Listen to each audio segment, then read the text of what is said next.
Hello and welcome to this edition of the Boob Tube Buddies podcast, featuring our discussion of Netflix's Black Mirror, episode 3 of season 2, entitled The Waldo Moment. I'm your host, Foxman, and I'm joined by my beautiful co-host and my wife, Bethany. What's going on, Bethany? Hey, girlfriend. Hey. I'm great. It's cold out again. It's the weekend. Whoa. Pump the brakes. Are you not doing your bit? Oh my god. I forgot. I have a song, but it's not good. It's that Prince song. Okay. The Black Sweat song. Sure, sing it. Don't talk about it. Where he's like, I'm working up a black sweat. But it would be working up a black mirror. I wanted to say magic. Oof, man. Ill prepared. Tisk. I knew I would forget, and...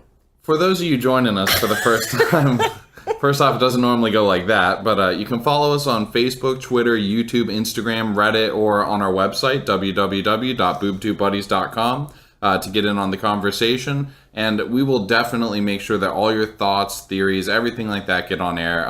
We love hearing from you guys. It's one of the best parts about doing this. And the interviews have kind of been an extension of that, actually. Speaking of which, we do have 2 special guests that are going to join us at different parts during this episode on pre-recorded bits. If you listen to some of the earlier ones, you've heard Preacher Don't Preach with Michael, which is a little segment he does. Preacher Don't Preach. And now. So he basically does like a little brief summation of each episode. And I was also joined by Tiny and Matt from the podcast subreddit to discuss the episode too. So... I think I forgot my bit. I'm just going to go ahead and accept the word bit. You keep saying I do bits. I'm going to call it a bit. I think I forgot because it's a reflection of my feelings of the Waldo movement. The Waldo moment. God damn. The Waldo moment, by the way. It should be movement. Yeah. Speaking of how much we probably both don't like it, we'll get into that in a minute because we've been kind of reserving that talk for on air, but I'm assuming we definitely both feel the same way. Yeah. On IMDb, got a 7.1 rating, which is more than a full point lower than all the other episodes except for Hated in the Nation, but even that one got 7.9. So it just kind of shows you like the disparity. I thought National Anthem was the least. No. National Anthem was definitely the least of the first season, I believe. Okay. But it was not the lowest rated. I was saying it wasn't one of the more popularly rated ones. Okay. But yeah, and also just a fun little fact: Daniel Rigby, the guy who does Waldo. Hey, Monroe. That's pretty good. He has voiced characters on Teletubbies before. Teletubbies. Yeah. We love us some Tinky Winky. No, not really. But anyway, this is a 43-minute episode, a 43-minute abortion of an episode. And what we like to do at the beginning of each one of these podcasts is just a quick thing that we call Summon It Up in a Tweet, which is 144 characters or less, just a breakdown of what the show is. So, without further ado, here is Summon It Up in a Tweet. Oh yeah, we're summon it up, just to summon it up. Summon it up, oh yeah, we're summon it up. Oh yeah, we're summon it up, just to summon it up. Summon it up and up. Tweet. Alright, so here is my Summon It Up in a Tweet. I've got Raunchy Cartoon Bear runs for public office. Comes in second while giving 0 fucks. Comedian voicing it is depressed. God, this episode sucks. I think that was a really good one. Yeah, I realized afterwards that I'm kind of getting on this little shtick where I like rhyming them. Oh. Oh, no. Oh, God. So last week I said I wasn't going to do Summon It Up in a tweet now that I understand the concept and the challenge of it was over. Yeah. But now you want it to rhyme? I feel like that's a good challenge. No. You don't have to rhyme it. I just like rhyming things. No, I get it. I will do it next week and I will try and rhyme. Oh, is this a bit? Are you doing a bit right now? No, I just feel like it's another challenge. Okay. All right. What'd you say? I can do anything better than you? That's my whole thing? Yeah, that's you're always like that. Annie, get your gun. Anything you can do, I can do better. Yeah. Anyway, that is Summon It Up in a Tweet. Summon it up in a tweet. Summon it up in a tweet. All right, so getting back into the episode, let's just start things off with it. And we kind of get to meet our first character in this, which is Gwendolyn Harris, who is walking in on what is confusing at first, but is essentially an interview for her party's nomination for this MP position. And I'll be honest, I was so embarrassed of how stupid I was that I actually had to have you explain it to me off air. I didn't understand that that's what was going on.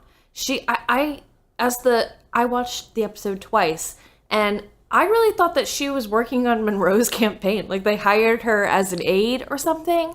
She looked so young. It was weird that you would interview for your party. I don't know. And maybe that happens and we just are not aware of that. Or maybe it happens in Britain, but not necessarily here. Either way, I wasn't giving that too much thought, except for I definitely also had the thought that, God, she is way too young to be running as a politician. And also, throw some blush on, a little color to your lips, curl your hair. Damn. Come on, man. You look like, what does that look? I guess, I don't know. I don't know. Yeah, I get what she's washed out. I get it. She's washed out, that straight, mousy brown hair. She has a good body. We see she has a good body later in the episode. What is that? Come on. Come on, girl. God. Okay, all right. And that is our new segment called Body Watch with Bethany. But no, I mean, I get what you're saying. And so padded bra, something. Let's skip past her part, because I mean, she's so unlikable. She is unlikable, and it's a shame because I don't think she's supposed to be unlikable. I think that's one of my big problems with this episode is I don't like anyone in it. I don't like Waldo. I don't like her. I don't like the guy that plays Waldo. Yeah. Nobody. I don't like anybody in this episode. I guess I kind of like the producer on the show, the girl with the cornrows. Oh, yes. She's the only one. But yeah. She's not even... No, she's maybe the 8th most lines or something probably in the episode. Right. So, so anyway, Waldo, I guess, is kind of like the creation of a side correspondent bit on... Oh, bit, there it is again. on this show that kind of looks like a Colbert Report or a Daily Show. Well, it reminded me of the show we watched tonight with the British guy that we like, who swears a lot. Shit. What's his name? Waldo? No. But the show, it's called Tonight, 1 Week Only. It reminded me of the show... Last Week Tonight with John Oliver? Yeah. Oh, okay. Only this show's like a rag show, and John Oliver's show is actually good content. Smart. Yeah. Yeah, right. I get what you're saying. Yeah, it definitely has that feel, that kind of show. And it actually starts off with his first bit is roasting Monroe. Doesn't the Jamie, who's that guy's name, doesn't he look like Derek Huff from Dancing with the Stars? I don't know. How would I know who that is? You know who he is. If you saw a picture of him, you would know who he is. He's got well, it's not worth wasting time over. He looks just like Derek Huff. No, keep going. Okay. He's got slanty eyes. No, I'm kidding. Stop. I was confused why the first time when we see Jamie, who is the guy who voices Waldo, why he has his shirt off in the bathroom stall. Don't you take your shirt off when you take a poop? Is that what he was doing? No, he was talking on the phone to some girl, like an ex-girlfriend. Why was he shirtless? Well, it's probably really hot in wherever he sits. Okay, so no good explanation? I think that's a good explanation. You know how before we go out, you'll sit in front of the air conditioning completely naked? Yeah, but I wouldn't do it in a public restroom. Oh, I thought he was in his I thought he was in a private area. It looked definitely like he was in a stall to me. He was sitting on a toilet in a stall. Then I don't know. It was just very weird that he's sitting there shirtless, I thought. Maybe I just didn't understand what was happening, but I thought it was bizarre. So anyway, he comes in, he does his little correspondence piece where he's roasting Monroe, and right off the get-go, I gotta say, don't find Waldo to be particularly funny. No, I don't either. There might be a moment or two where he says one line here or there that's funny, but for the most part, it's just I don't know, crass, just on-the-nose, stupid, flatulent-based humor. Well, which is very Boob Tube Buddies-esque, but it's really, really lowbrow. In that segment where they've got Monroe, and Monroe thinks it's an actual interview, and Waldo's interviewing him, Nothing funny is said, and what's going on over there? That's a funny. I had some sticky shit on my arm hair. It's probably baby food. Oh yeah, I'm sure it was. Yeah.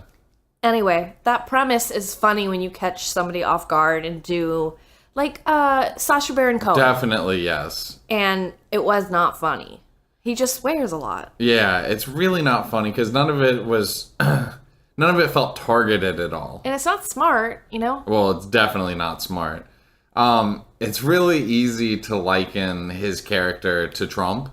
Looking around online, it gets brought up in the interview that I have with the guys, that just like the sensationalist kind of thing. And I'm not being political right now, and I'm not even bashing Sounds Trump. like you are. I'm not even bashing Trump, but just like the sensationalist type things, like saying things that are really over the top, which, you know, he has admitted afterwards, like, yeah, you say things during the campaign, you know, you're not really going to follow through on them, sort of thing. Ridiculous. But I mean, that's sort of how Waldo is, just like a larger than life character, basically just meant to go viral. Yeah.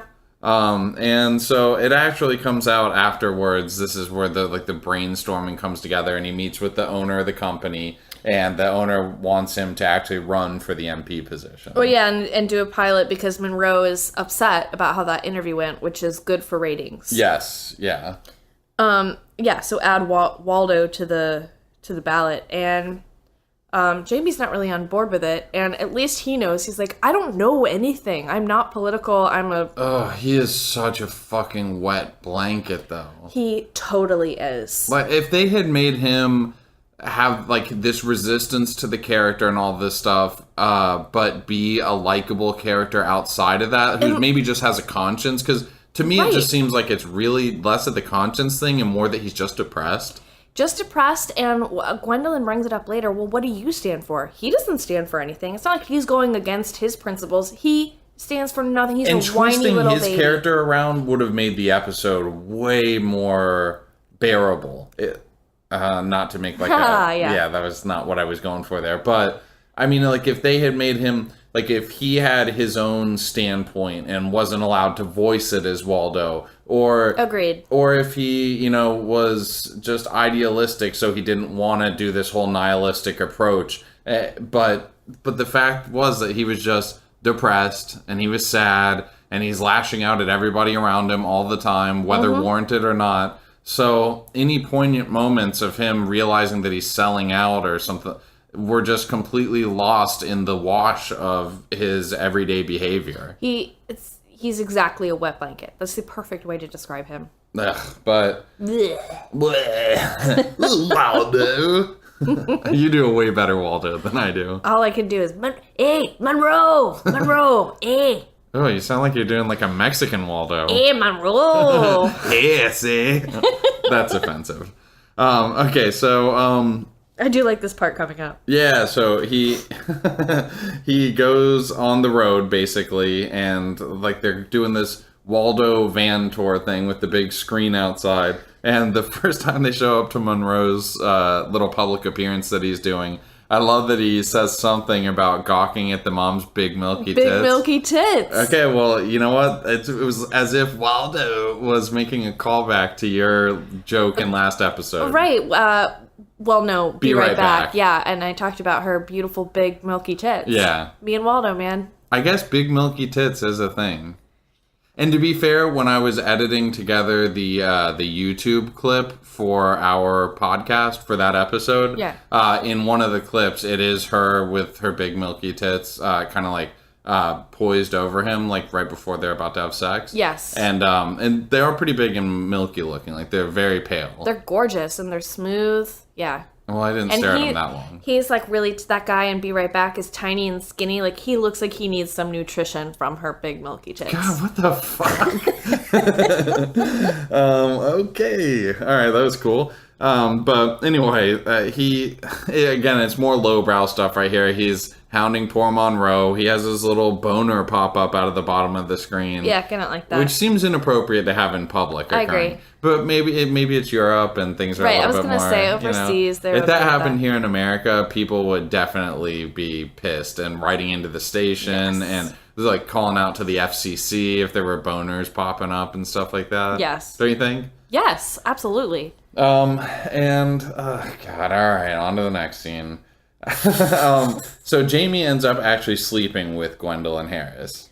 This is so stupid to me. So the assistant sets it up, I guess, for him to get some sort of intel from Gwendolyn, or... I don't know that she actually was setting it up. I think she was just saying, oh, that's her over there, and then she goes off. Okay, so that's for the what night. I thought that there was some tactic for him to sit with her. I honestly think he just did that. Like, he just wanted to go up and talk to her. Okay, so we've already established that he is what he is. There's no motivation. Yeah. He doesn't care about anything. She should be a likable character. She's so stupid. Yeah. Who sleeps with... He says right off the bat who he is, that he's Waldo. And not just there to roast, but like actually a political opponent. Even if he says it kind of jokingly, he is still in the race, and she knows what his shtick is. Does she think that she's not at some point going to be the target of some scathing remark? Like, that is what he has to do. It's so dumb. She's lucky he was as nice and pathetic as he was. Yeah, I agree.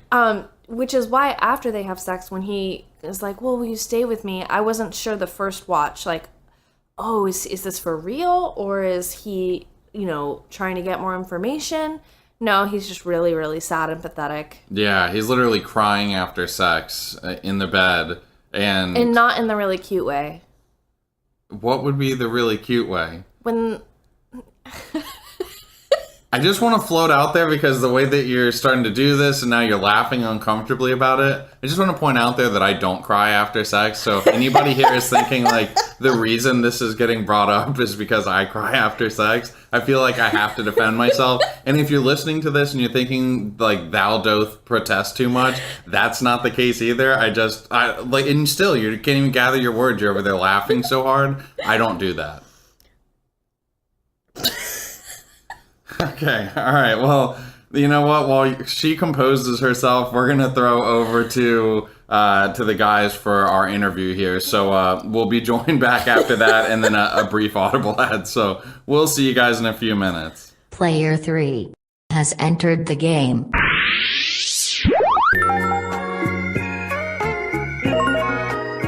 All right, and I am joined today by Tiny and Matt. They are from the Obsessive Viewer podcast, and we're going to talk about the Waldo Moment, which is the third episode of the second season. So what's going on, guys? How you doing tonight?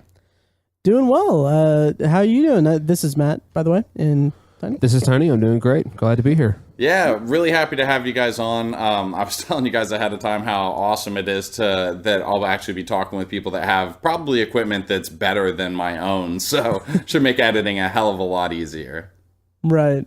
Yeah, it's always fun to get in touch with other podcasters and everything with this hobby. Oh, yeah. So let me just ask you guys flat out, because this has been one of the questions I've asked everybody so far. What's your guys' favorite episodes? Ooh, favorite episodes. For me, I'm kind of back and forth on a couple. San Junipero blew me away. Just absolutely beautiful storytelling. It's the one like positive episode. And I don't know if Tiny's seen that one yet, but that one, and then it's kind of between that and 15 Million Merits. Just because you are speaking my language right now, by the way. Right? Those are my two favorites too. They're so good, and they have such emotion to them. It's really fantastic. I love them, and I love this series so much. Tiny, how about you? I haven't watched the whole series yet. I've only watched through the second season. I just started season 3 recently with Nosedive. That's the only one I've seen.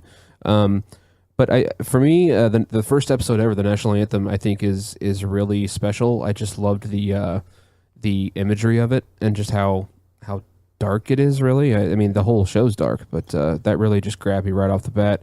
And I have a little bit of education in criminal justice, so White Bear really kind of struck a chord with me. I have pretty strong opinions about the criminal justice system, so that really struck a special chord with me. Those are probably my two favorite right now. Well, let me ask you guys about this episode. It's actually not one of the most positively received ones. Where does it sit for you guys on the spectrum of like favorite or least favorite episodes?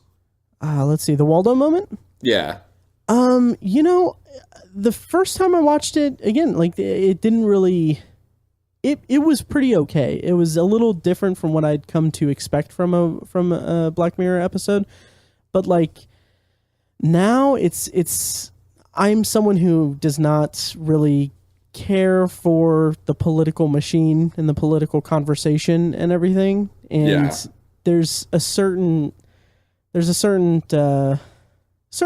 cynical tone to the Waldo moment that I appreciate, because it's kind of turning politics on its ear, and it kind of has some special resonance today with what's been going on in our political climate in the U.S.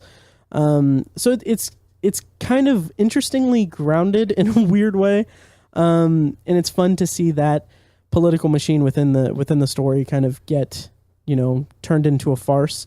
Do you think that it could even, like, is there a possibility that something like this could happen in actuality? And I know that it's pretty easy to draw like a Trump comparison, because it's like a larger than life kind of cartoonish personality. But do you think like an actual what's the word I'm looking at? Like a synthesized character like this that was being voiced, or even literally like let's say like somebody like Colbert when he was a correspondent on the Daily Show. Do you think him running as Colbert, like just a character in general, do you think that somebody like that could win an office?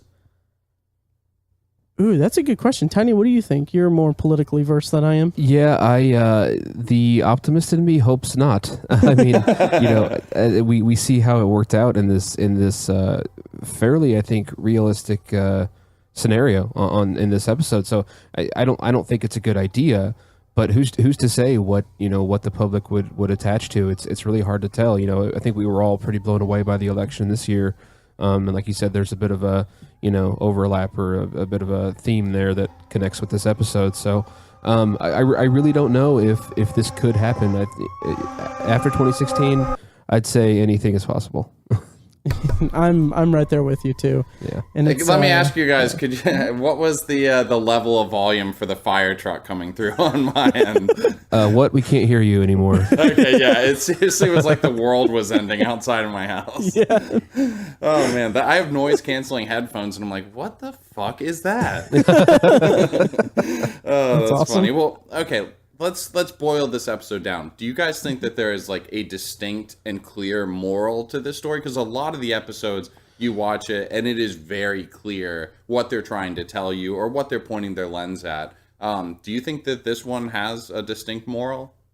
I think it does. I think that it's kind of a cautionary tale, which is something that I appreciate in this type of episode too. And that's what I appreciate about Black Mirror, is that they have these cautionary tales about technology, and in this case it's kind of a cautionary tale about it's a weird subversion of the political system, and it's kind of depicting this scenario where there's this foul-mouthed cartoon that is saying what everyone's thinking, and then the idea that it runs with are we spoiling it, by the way? No, not at all. All of our episodes are spoiler heavy from the get-go. Oh, okay, gotcha.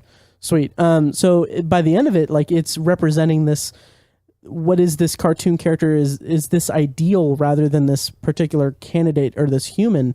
And it's using that as a launching point for what is a pretty terrible society. Yeah. And it's drawing some parallels between that and it's from the character of Waldo to the other politicians, as the other politicians being their own like conduits for their constituents, or they're being their own, they're representing an ideal rather than a person. And it's kind of an interesting juxtaposition between the actual candidates and Waldo himself. And it's interesting to see how far that it can take. If it's boiled down to just an ideal, you can use that for control of a population. And I think that's a really interesting arena to play in. And I kind of wish that the episode didn't end with that. I wish it kind of explored that a little bit more. Totally. And I can say that this was not that I'm like throwing you guys the scraps here or something, but it was the last requested episode. Like, basically you guys came in and like were pinch hitting in an episode that nobody else was taking. Like, people were putting like the list of episodes, like 3, 4, 5 episodes that they'd want to do if, just depending on what was available. And I can assure you, nobody chose the Waldo moment. So, thank you guys for that. Well, that's a shame because it's not a bad episode. I think it's a really cool premise. It's not a bad episode. I think that Black Mirror sets the bar so high that an episode like this just, even though it would be a good episode of another show on Black Mirror, it just kind of falls a little bit below the bar. But before we go, I wanted to give you guys a chance to kind of plug the other things that you guys are working on because you have your own podcast. So why don't you talk about that for a minute and then we'll wrap up. Yeah, the Obsessive Viewer is a weekly movie and TV podcast. We talk about a specific movie or topic or show. Recently, we've talked about the Westworld, first season of the Westworld. We reviewed Rogue One and Arrival, amongst some other things. And sometimes we do a topic as well. We recently did detective movies, stuff like that. And we put out a movie every week. We've been doing it, or we put out an episode every week. We've been doing it for 3 years now. We're coming up on our 200th episode. You can go to Sweet, congratulations. Thank you. Thank you. ObsessiveViewer.com. We have all our backlog of all 200 episodes there. Yep. Guys, it was such a pleasure having you all on. I really appreciate you taking the time to talk with me about this. And we got to get together and do this more. It's so cool to cross-promote podcasts. I mean, we're probably roughly on the same level. I mean, we're about maybe 50 episodes behind you guys. But, I mean, we're doing essentially the same sort of thing. So we could be reaching out to a lot of the same audience. Absolutely. Right on, absolutely, and thank you so much for having us. I know I kind of threw our name in the hat once you posted that on Reddit, and I was just like, I hope that I get one. So I'm really glad that you were able to squeeze us in, and we really appreciate being on. Hey, the pleasure's all mine, guys. You have a great day. Thank you again. Thank Thanks. you, you too. Player 3 has left the game.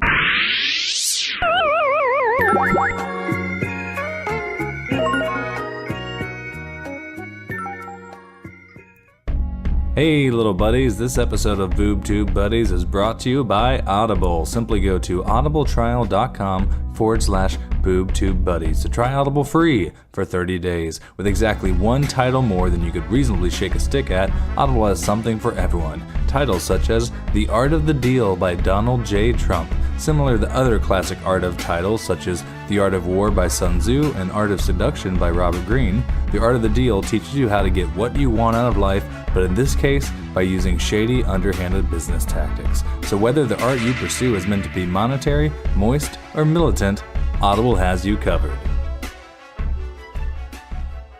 All right, we're back. Thank you to Tiny and Matt for joining us. Let's get back into this shitty fucking episode. Do you feel better after that cry? That good Fuck cry? you. You remember there scribbling notes, laughing to yourself during the break? I was trying to figure out what was going on. I'm not even going to explain the situation of why crying after sex in some scenarios would be cute. It's just not worth it. Okay. Like if you got in a fight and then you make up, or you had been broken up for a couple years I see. and then you Like, get together. if and it then there's was like a actually tear. like a sweet emotional moment with lots of other things surrounding it. Yeah. But there would be no situation in a one night stand or even in a first sexual moment with somebody where that would be Right. It would be like I got diagnosed with cancer and we had sex one last time. I see what you're okay, or like Tom Hanks and Helen Hunt having sex after his whole Castaway, after the Castaway Or thing. like what happens with us, we order a pizza, we eat it, it's so delicious, we cry after sex. What? At what point would we have sex during order? You know what? That was a stupid fucking example. Let's not get bogged down there. Okay, so You picturing it, crying while like putting the slice of pizza in your mouth? just dripping the grease on each other's Yeah. bodies. Oh, it sounds so good right now. All right. Okay. So anyway, there's just a couple of things here. Like he ends up texting her the next day, but she is told, do not see him again. And so she just totally blows him off when they go. Oh, how weird that would be the advice given to her. Yeah. Seems pretty sensible.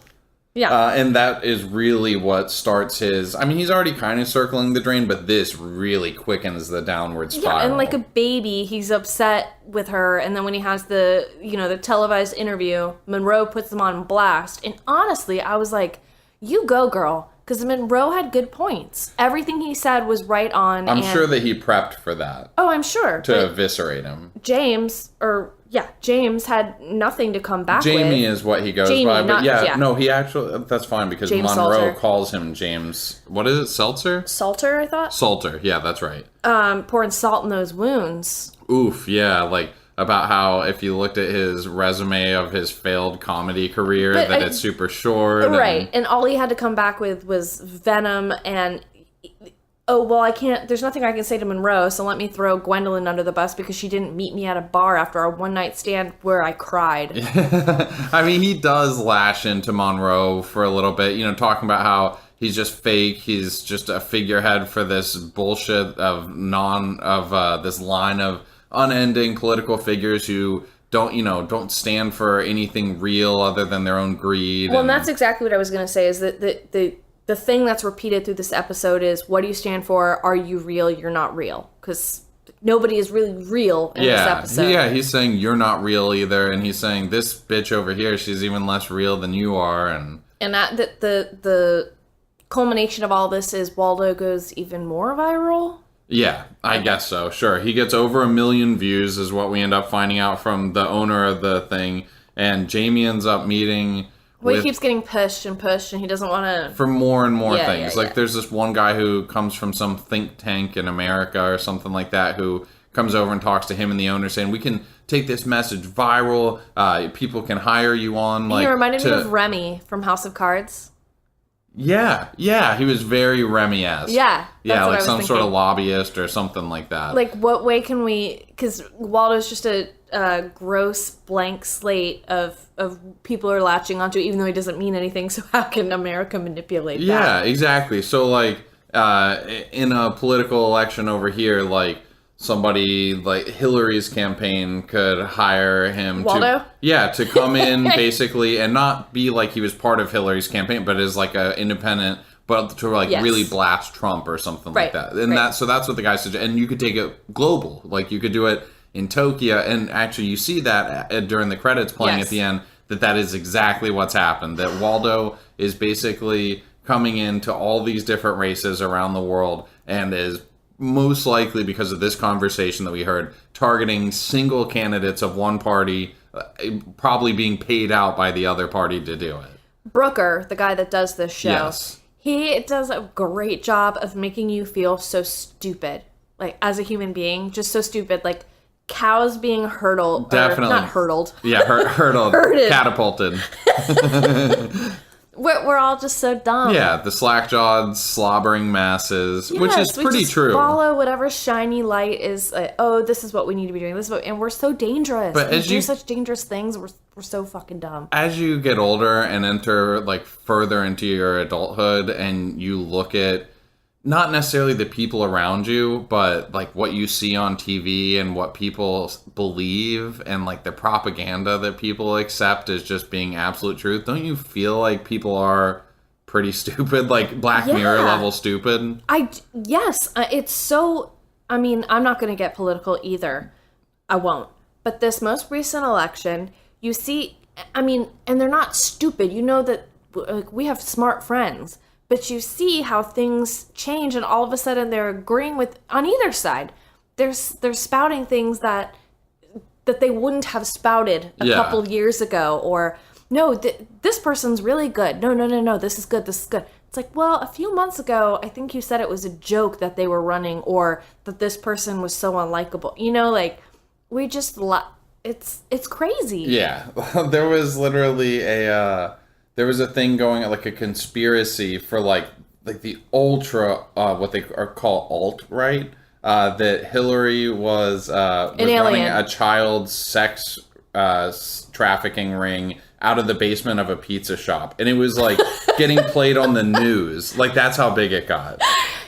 I know, that's how laughable it is. That reminds me of the news station where there was a kid working and he changed something in the system, and that plane that crashed, the pilots died. Oh yeah, and he something Wong. something Wong. Yeah. We go down. Like, Oh my god. and it was so funny. But we'll believe anything. You know, Yeah. like somebody thought it was funny to put like, hey, let's put on the internet that Hillary's got a sex ring and it's in the back of a Pizza Hut. But then all of a sudden, like, you're And seeing it on everyone's like, Facebook comments and stuff like I that. want to believe this. Yeah. It is fucking crazy. We are all really fucking dumb. Really fucking dumb. And I mean, we're probably all guilty of it. Like, I'm sure there are things that I buy into without giving, like, full consideration to all the facts and stuff. It's just easier. I mean, I can't think about everything. Gotta make a decision. I do a lot more reading online into that kind of stuff probably than you do, but I'm probably Rude. I'm probably no more well-informed than you are. Sometimes it's like, do I want to read into it or do I just want to go ahead and agree? I'm like, go ahead, stamp my hand. I'll just get in line. Sheep. Oh, God. Okay. Wait, SeaWorld is bad? All right, we've gone off on a huge tangent here. SeaWorld is bad. Let's get towards the end of this, which is basically, okay, first off, he goes on that TV show Consensus, and he comes out swinging, and, like you said, he sells out because he's basically, like, Waldo is mine. No, Waldo belongs to the network. Meanwhile, Gwendolyn Harris, her whole world's fucking crashing in on her because he has basically done what this think tank guy said, which is like a political assassination of her, which she was already not going to do anything with this election. That was already established. And but you don't feel bad for her at all because she's not likable. Basically, that is exactly right. He goes and tries to, like, apologize to her. I do love that she's like, I would have called you after the election. Well, and she did say, like, we'll talk after the election. Yes, like that... whatever. Yeah. He's such a baby. Yeah, and she's like, you stand for nothing, you have no mindset, you're a coward. Yeah. And then he's crying, and so he goes into the Waldo van again. And he tells people he finally takes a stance. Don't vote for me. And then he runs outside and he's like, I'm the voice of Waldo, and don't vote for me. That is the worst. What's going on? Ever. Okay, so... but then the owner takes over it and offers people money to beat him up. One guy does, hospitalizes him. By the way, the owner uses the same little shtick again, telling people, he's like, I'll give 500 quid. I gotta stop doing the voice. Okay, he offers 500 quid to anybody who will throw a shoe at him, and then everybody's throwing their shoes. Which that seems wrong, by the way. At Monroe? Yeah. That was the only time I laughed during this episode was when he gets hit in the head with the shoe. That's pretty good. Did you notice, though, when they talk about Waldo, voting for Waldo was a wasted vote, like an independent vote? Yeah. Didn't it make you think of this election and how that was a big thing? Like, people didn't want to vote for Trump, they didn't want to vote for Hillary, so they voted independently. Yeah, and Gary that Johnson made or Jill Trump, Stein. Yeah, and then that made Trump win or whatever, and That's it was what a people wasted say, but vote. people always say that, like, about the splitting votes and things like that, and then there's arguments on both sides of it. Again, let's not even, fuck it. Let's just not even do it. Let's not even do it. And you know what? Actually, like, we're almost at the end of this episode. Why don't we let Michael have his little moment in the sun here? Ooh, God, that sounds condescending. Moment in the sun? Jesus Christ. Sorry, Whenever Michael. you add little to anything, it's condescending. I mean, we call people little buddies at the end of the episode. I know. Are you saying that we're mocking our listeners at the end of every episode? You say little to kind things. of. Yeah. I do say little. I'll say it to, like, the owner of my company without realizing it sometimes. Did you have a good day at your little job? Yeah, a good little day. Anyway, here is... Preacher don't preach.